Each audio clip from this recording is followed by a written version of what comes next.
Hey guys, what's up, and I welcome you to a very new episode of the Did You Know series. This one is going to be featuring Thresh. I quickly want to mention that I will be at PAX East this weekend. I will probably be walking around with one of my Red Mercy shirts, so if you see me, definitely come up and say hi. This video did take longer to make than usual, so if you end up enjoying it, don't forget to hit the like button. But on to the abilities. Even though Thresh's auto attacks are technically ranged, he doesn't fire projectiles, and he is one of the few whose auto attacks will actually go right through Yasuo's wind wall. The souls from Thresh's passive are only visible to the enemies if they have vision of Thresh as the soul drops, so don't worry about dropped souls giving away your sneaky position within a brush.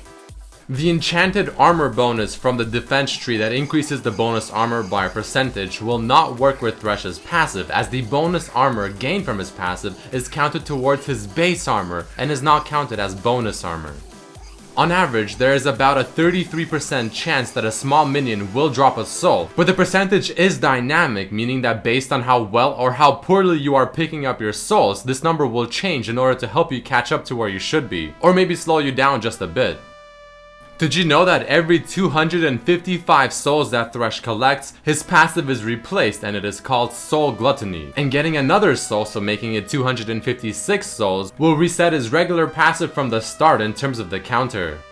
From this, did you know that the cap for Thresh's passive in terms of how many souls he can collect is 999,999, at which Thresh will have gained 749,999 armor and AP.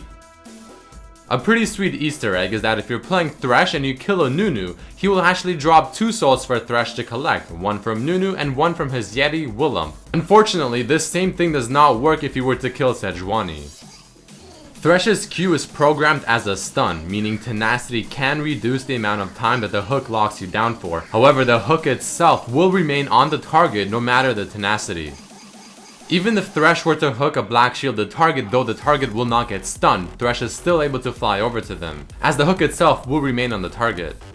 His Q is one of the few spells in the game that can be cast while looking the complete opposite way, a good method to prevent your opponent from predicting who you're about to hook. It seems that Windwall is able to block the initial cast of Thresh's lantern. Brahm's shield is unable to do the same thing because the lantern itself is not actually damaging his shield. Another really cool thing about his lantern is the fact that it does act as terrain, and he can even block off certain areas of the map. As you can see, the Rek'Sai can no longer pass underneath the turret because my lantern is blocking off the passageway. Before, a very popular thing was for allies to use the summoner teleport on Thresh's lantern, but unfortunately it seems like that is no longer possible. Thresh's bonus damage from his E ability will go through Pantheon's block and Fiora's parry, but not through blind or Jax's dodge. Even though Thresh's auto attack is unique and a little weird, Runan's Hurricane will still work and treat it as an actual ranged auto attack.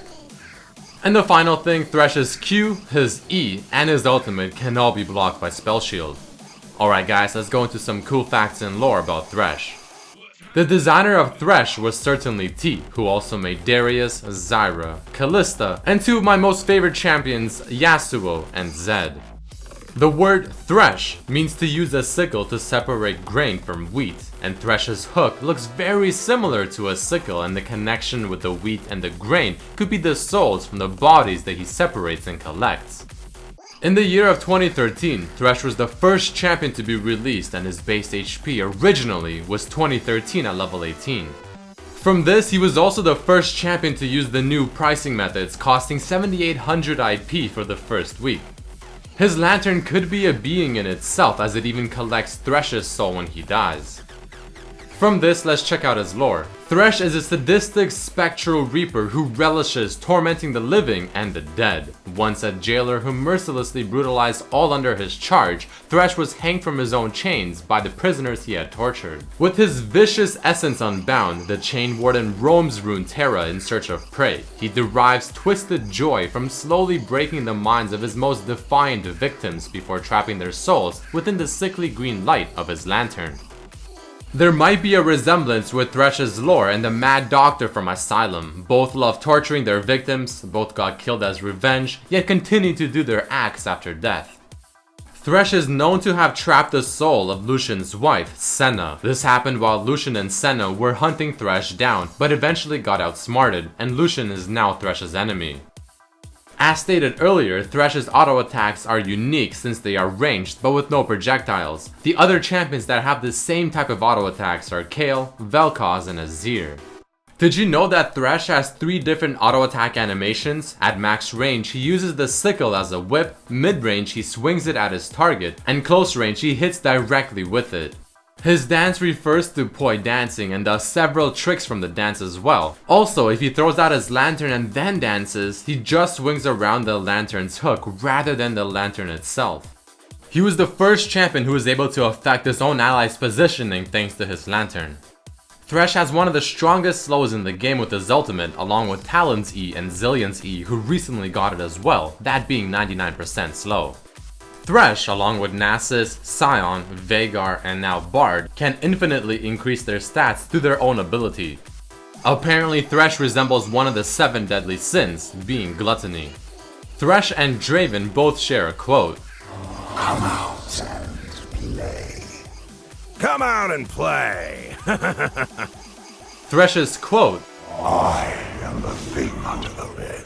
might either be a response to Cho'Gath's quote, No, I do not live under a dead fool. or just simply referencing to the boogeyman. He also shares a quote with Evelyn, Ezreal, Irelia, and Annie. This way. This way. This way. This way. This way. Thresh also shares a quote with Caitlyn upon casting their ultimate. Nowhere to hide. Nowhere to hide. Deep Sea Thresh probably refers to Davy Jones, but his recall animation has him stand in a pose very similar to Captain Morgan. Did you know that this skin also has a special random recall animation where instead of pulling out a chest, he pulls out a tire and looks disappointed? Championship Thresh was made to celebrate the Season 3 World Championship, and he shares this theme with Riven and Shyvana. Blood Moon Thresh shares this theme with Akali, Elise, Kalista, and Shen.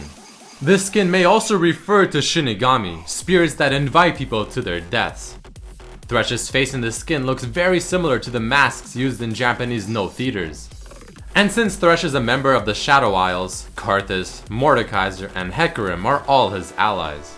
Alright guys, that unfortunately does mark the end of this episode of Did You Know Thresh. If you did enjoy, don't forget to hit the like button, share it with your friends, check out the previous episodes of the Did You Know series and my other videos as well. But as usual, I hope you guys did enjoy this one, and I hope to see you for the next one. Peace!